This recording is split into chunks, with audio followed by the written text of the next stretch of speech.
Bonjour tout le monde. Donc aujourd'hui on va commencer avec le membre inférieur et la première partie du membre inférieur c'est la vue globale. Alors ce cours-là est pris textuellement pratiquement dans le livre de Grey Anatomy. Alors le premier chapitre du membre inférieur c'est la vue globale, c'est que on a une idée globale de membre inférieur. Donc on va faire une vue générale. Et première vidéo ça m'a fait simplement avec la première partie qui sont justement qui est la première partie qui est l'introduction. Alors, il dit que le membre inférieur est directement attaché au squelette axial. On se rappelle que le squelette axial, c'est le tronc, ok, par une articulation en arrière, qui est l'articulation sacro-iliaque, et par de solides ligaments qui relient l'os iliaque avec le sacrum. Donc, nous avons ligament ça, bon premier, ok, bon deuxième. Ligament ça, tout by non, c'est le ligament sacro-tuméral. Ensuite, le membre inférieur, toute partie ça qui représentait le membre inférieur, il est séparé de l'abdomen, du rachis et du périnée par une ligne continue. Alors, ligne continue ça, vous mettez en rouge. Cette ligne continue, elle s'étend du tubercule pubien passe sur le ligament sacro-tuméral et arrive jusqu'à l'épine iliaque antéro-supérieure. Ok? Ensuite, il parle de l'épine iliaque antéro-supérieure à l'épine iliaque postérieur-supérieure.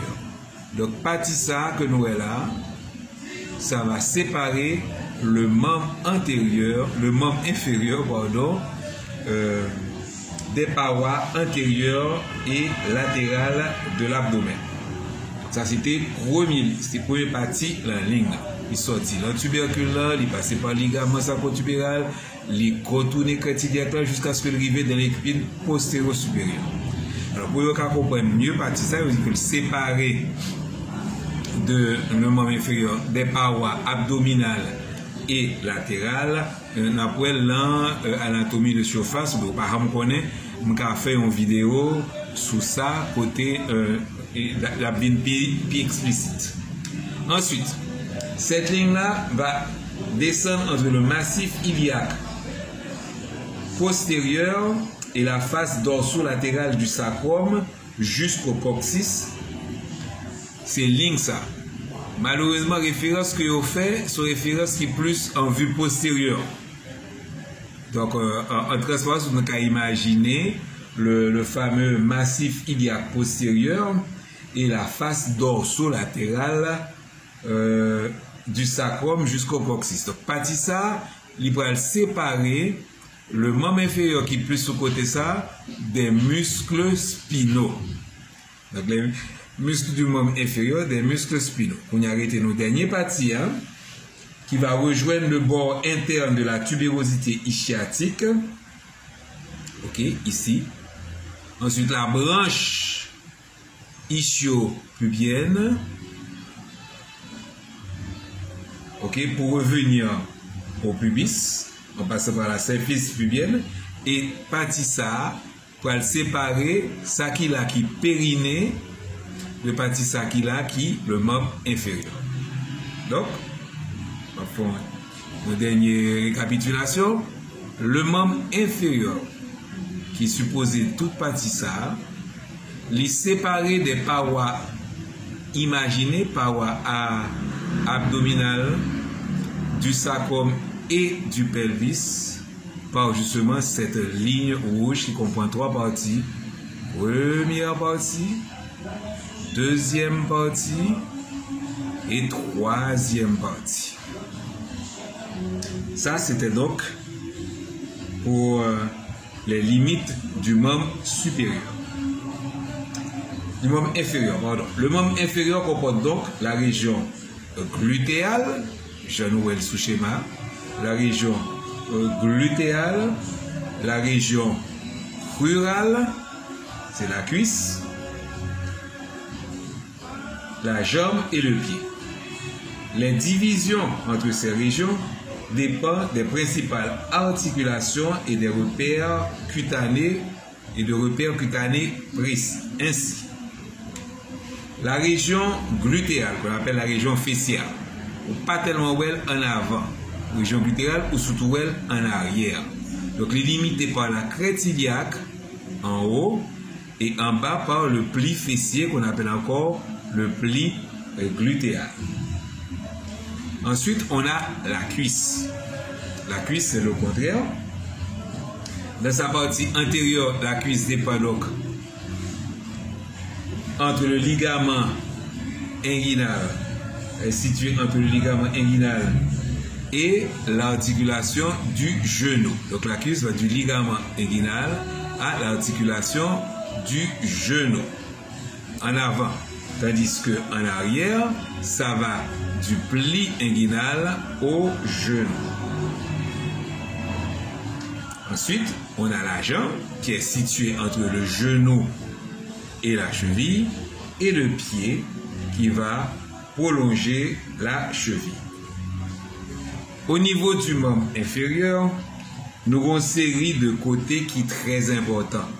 Parce que côté ça, on a un ligament, muscle, tendon, nerf, vaisseau important qui vont passer là-dedans.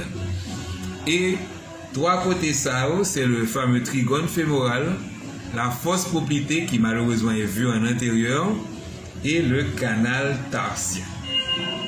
On va commencer par le trigone fémoral.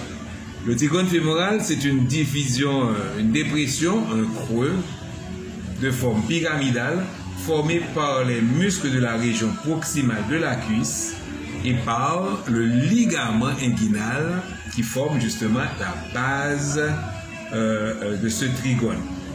La vascularisation du membre inférieur est l'un des nerfs essentiels du membre inférieur, le nerf fémoral. Bien que nous parlons, c'est à la fois le nerf fémoral, c'est à la fois vrai ou faux.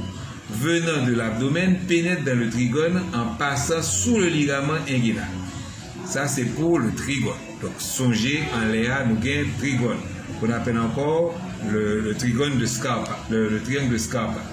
Ensuite, en arrière du genou, vous avez la fosse poplitée.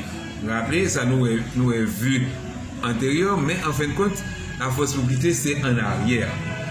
Elle est située à la partie postérieure du genou et à la forme d'un losange délimité par les muscles en haut de la cuisse et en bas par les muscles de la jambe. Les principaux vaisseaux et nerfs passent de la cuisse à la jambe en traversant la fosse poplitée. Ok?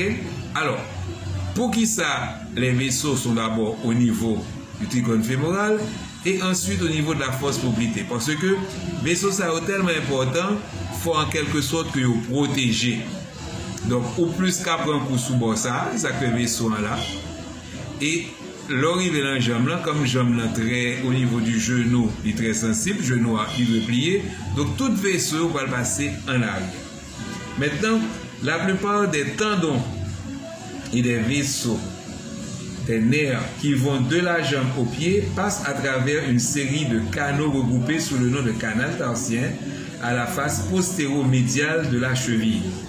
Les canaux sont formés par le squelette et puis un bagage spécial, un bandelet spécial que vous appelez le rétinaculum des fléchisseurs qui, justement, ce rétinaculum des fléchisseurs, ça va tenir tous ces tendons en place. Ok, donc ça c'est la première partie vidéo. On vient de voir la vue, au niveau de la vue globale, on vient de voir l'introduction.